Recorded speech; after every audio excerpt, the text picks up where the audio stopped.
आज हम कुरान की 96वीं सूरह अल अलक पर एक गहरी बातचीत करने वाले हैं। जी। जो स्रोत हमारे पास हैं वे ये बताते हैं कि ये सूरा एक बार में नहीं बल्कि 2 बिल्कुल अलग अलग मौकों पर नाजिल हुई। हाँ, ये बहुत दिलचस्प है। इसका जो पहला हिस्सा है वो इस्लाम की सबसे पहली वही मतलब डिवाइन रेवलेशन की कहानी है, और दूसरा हिस्सा उस टकराव का जिक्र करता है जो इस पैगाम के आते ही शुरू हो गया। बिल्कुल। तो चलिए इस कहानी के दोनों सिरों को जोड़कर देखते हैं। और ये सूरा अपने आप में मतलब पूरी कहानी बयान करती है। सही बात है। ये सिर्फ ये नहीं बताती कि शुरुआत कैसे हुई, बल्कि ये भी दिखाती है कि उस नई पैगाम को दुनिया में आते ही क्या क्या मुश्किलें झेलनी पड़ी। मतलब एक तरफ गार के अंदर का एक बहुत ही निजी एक रूहानी तजुर्बा है, और दूसरी तरफ शहर के बीचों बीच एक खुला टकराव। ये एक ही सिक्के के 2 पहलू हैं। तो कहानी शुरू होती है मक्का के पास गारे हिरा से, यानी हिरा की गुफा से। हमें पता है कि नबी बनने से पहले हजरत मोहम्मद सल्लल्लाहु अलैहि वसल्लम कई दिनों के लिए वहाँ अकेले में वक्त गुजारने जाया करते थे। जी, एक तरह की इबादत थी वो। हाँ, लेकिन वो किसी नबूवत या पैगंबरी के लिए कोई तैयारी नहीं कर रहे थे, है ना? बिल्कुल भी नहीं। ये बात समझना बहुत जरूरी है। उनके दूर दूर तक गुमान में भी नहीं था कि वो नबी बनाए जाने वाले हैं। वो तो बस गौर फिक्र करने जाते थे। हाँ, अपने समाज की हालतों पर, मूर्ति पूजा पर, नाइंसाफी पर। वो शहर के शोर से दूर एक सच्चाई की तलाश में थे। जो कुछ भी हुआ वो उनके लिए उतना ही चौंकाने वाला था जितना किसी और के लिए होता। अच्छा।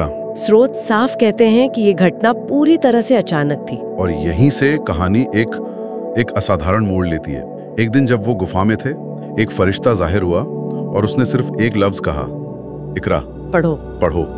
उनका जवाब था, माँ आना बेकारी, मैं पढ़ा हुआ नहीं हूँ। ये जवाब अपने आप में बहुत कुछ कहता है। ये बहुत गहरा है। सोचिए, पहला हुक्म ही पढ़ो है, और वो भी एक ऐसे इंसान को जो पढ़ना लिखना नहीं जानता। ये इस बात की तरफ इशारा है कि ये वो इल्म नहीं है जो किताबों में मिलता है, बल्कि ये वो इल्म है जो सीधा खुदा की तरफ से आ रहा है। और फरिश्ते का जो रवैया का वो भी बड़ा दिलचस्प है। मतलब कोई नरमी से नहीं समझाया गया। बिल्कुल नहीं। स्रोत बताते हैं कि फरिश्ते ने उन्हें पकड़कर इतनी जोर से भींचा कि उनकी बर्दाश्त वो जवाब दे गई। और ये एक बार नहीं 3 बार हुआ। 3 बार। हर बार फरिश्ता कहता पढ़ो, और हर बार वही जवाब मिलता, मैं पढ़ना नहीं जानता। ये अनुभव कितना खौफनाक और जिस्मानी तौर पे थका देने वाला रहा होगा। अंदाजा लगाना भी मुश्किल है। ये कोई सुकून देने वाला तजुर्बा नहीं था।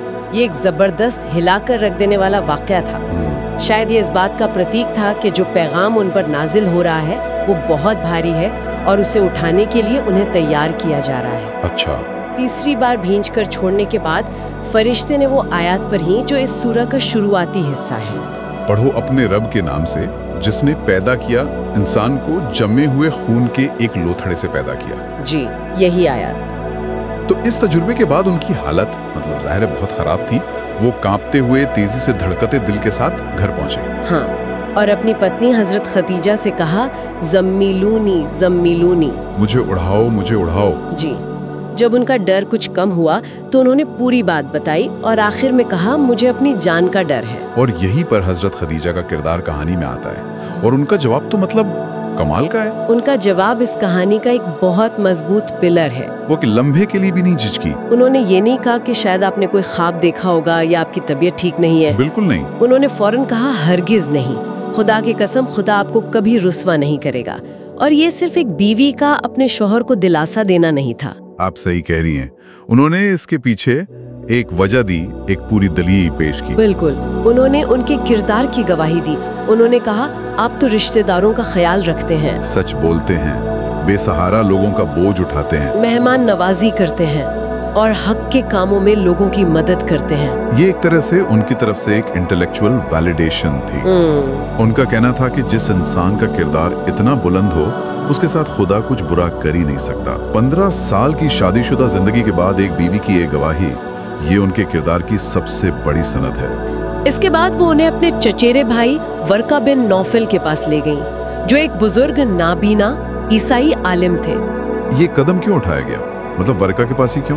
क्योंकि वर्का उस वक्त मक्का में शायद इकलौते ऐसे शख्स थे जो पुराने आसमानी स्क्रिप्चर्स के आलिम थे। अच्छा।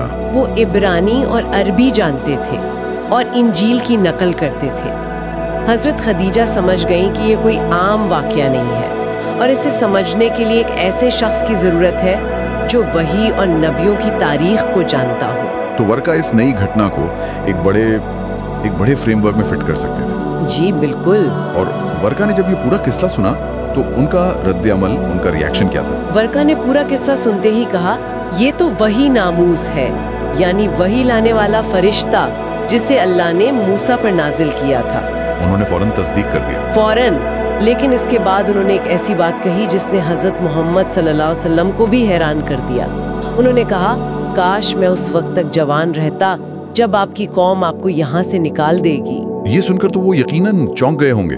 उन्होंने पूछा, क्या ये लोग मुझे निकाल देंगे? हाँ, वो तो अपनी कौम के सबसे इज्जतदार और पसंदीदा लोगों में से थे। जी हाँ, ये उनके लिए एक बड़ा सदमा था। लेकिन वर्का जो तारीख जानते थे, उन्होंने जवाब दिया, हाँ, जब भी कोई तुम्हारी तरह का पैगाम लेकर आया उसके साथ दुश्मनी ही की गई। मतलब एक ही मुलाकात में? एक ही मुलाकात में।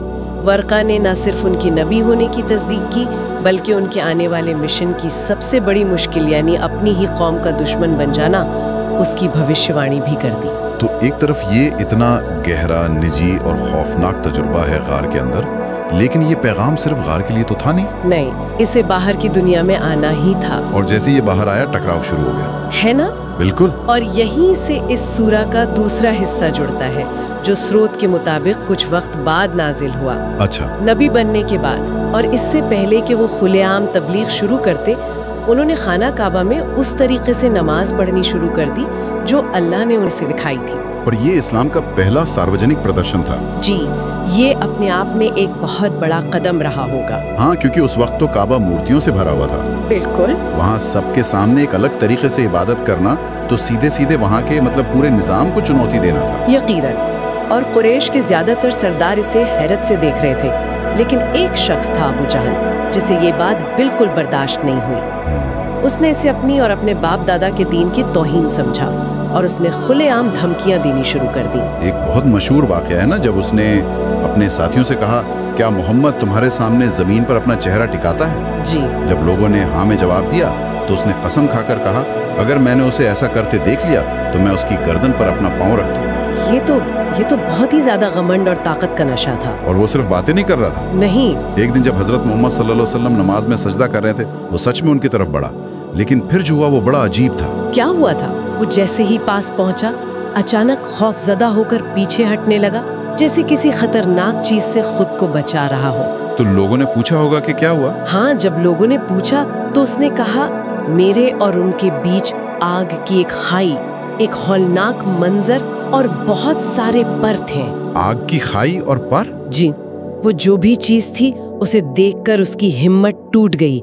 इस पर हजरत मोहम्मद सल्लल्लाहु ने बाद में फरमाया कि अगर वो मेरे करीब भी आता तो फरिश्ते उसके टुकड़े टुकड़े कर देते। एक और वाकया भी है जब उन्होंने अबू जहल को उसकी हरकतों पर झिड़क दिया था। जी। जब उन्होंने अबू जहल को बाज आने को कहा तो उसने बड़े तकब्बुर से जवाब दिया, तुम मुझे किस चीज से डराते हो? खुदा की कसम, इस पूरी वादी में मेरे हिमायती और साथी सबसे ज्यादा हैं। वो अपनी ताकत और अपने कबीले पर घमंड कर रहा था। बिल्कुल।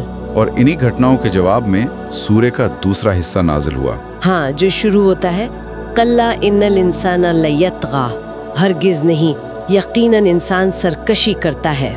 जब वो अपने आप को बेनियाज यानी सेल्फ सफिशिएंट समझता है। बिल्कुल। ये आयतें सीधे सीधे अबू जहल के घमंड का जवाब है। कुरान यहाँ एक एक फर्द के रवैये को एक आम इंसानी कमजोरी से जोड़ रहा है कि जब इंसान के पास ताकत, दौलत या हिमायती आ जाते हैं तो वो खुद को खुदा से बेपरवाह समझने लगता है और हद से गुजर जाता है। तो आप देखिए, वही सिर्फ आसमान से आने वाला कोई फलसफा नहीं है। नहीं, बल्कि वो जमीन पर हो रहे वाकयात पर सीधी टिप्पणी भी कर रही है। एक डायरेक्ट रिस्पॉन्स है। तो एक ही सूरे में हमें दो बिल्कुल अलग तस्वीरें दिखती हैं। एक गारे हिरा की खामोशी की तस्वीर है, जहाँ वही का एक बहुत ही निजी, गहरा और डरा देने वाला अनुभव है, और दूसरी तस्वीर खाना काबा के सामने की है, जहाँ खुलेआम टकराव, घमंड और सरकशी का माहौल है। सही कहा। ये सूरह एक तरफ पैगाम की रूहानी और आसमानी शुरुआत को बयान करती है और दूसरी तरफ उसे दुनिया में लागू करने के लिए जो इंसानी जद्दोजहद और कश्मकश होती है उसे सामने लाती है। इसमें इल्म की अहमियत है, पढ़ो। हाँ, और खुदा के सामने अपनी हैसियत को पहचानने की दावत है। इंसान जमे हुए खून से बना है और उस घमंड से बचने की नसीहत है जो इंसान को हक से दूर कर देता है। और हमारे सुनने वालों के लिए एक आखिरी ख्याल छोड़ जाते हैं। इस पूरी कहानी में ये बात बहुत दिलचस्प है कि पहली वही को तस्दीक करने वाले पहले दो लोग कौन थे? एक उनकी बीवी हजरत खदीजा और दूसरे एक ईसाई आलिम वर्का बिन नौफल। ये एक बहुत गहरी बात है। ये हमें सोचने पर मजबूर करता है। किस बारे में? कि जब भी दुनिया में कोई बड़ी और नई फिक्रिया बदलाव आता है तो अक्सर उसे सबसे पहले वो लोग क्यों पहचानते हैं जो या तो उस इंसान के बहुत करीब होते हैं और उसके किरदार को जानते हैं, जैसे हजरत खदीजा जी, या फिर वो जो उस फिक्र के दायरे से बाहर खड़े होकर एक बड़ी तस्वीर देख सकते हैं, जैसे वर्का ने अपनी इल्मी परंपरा की रोशनी में देखा। अच्छा, शायद सच को पहचानने के लिए या तो बहुत करीबी नजर चाहिए या बहुत दूर की। जो बीच में होते हैं वो अक्सर अपने पूर्वाग्रहों और अपने स्वार्थों में उलझे रह जाते हैं। ये एक ऐसा सवाल है जो हर दौर में मायने रखता है। जिन सोर्सेस को खंगाल रहे हैं वे हमें इस्लाम की सबसे पहली नाजिल हुई आयतों पर ले जाते हैं, सूरह अल अलग की पहली 5 आयतें। और कमाल की बात यह है कि हमारे स्रोत बताते हैं कि इनमें मतलब पूरे दीन का एक निचोड़ छिपा हुआ है। चलिए देखते हैं कैसे। तो देखें, शुरुआत होती है एक बहुत ही सीधे और शक्तिशाली हुक्म से, इकरा, पढ़ो। हाँ, पढ़ो। ज्ञान की तलाश को सबसे पहली प्राथमिकता दी गई है। लेकिन यहाँ एक बहुत गहरा पहलू है और सबसे हैरान करने वाली बात तो ये है कि पढ़ो का ये हुक्म एक ऐसे इंसान को दिया जा रहा था जो खुद पढ़ना लिखना नहीं जानता था। इस बात से तो इस शब्द का वजन और भी बढ़ जाता है ना? बिल्कुल, यही तो इसकी सबसे असाधारण बात है। ये इस बात पर जोर देता है कि यह ज्ञान इंसानी नहीं बल्कि ईश्वरीय है। अच्छा। और यह सिर्फ अक्षर पढ़ने का आदेश नहीं है।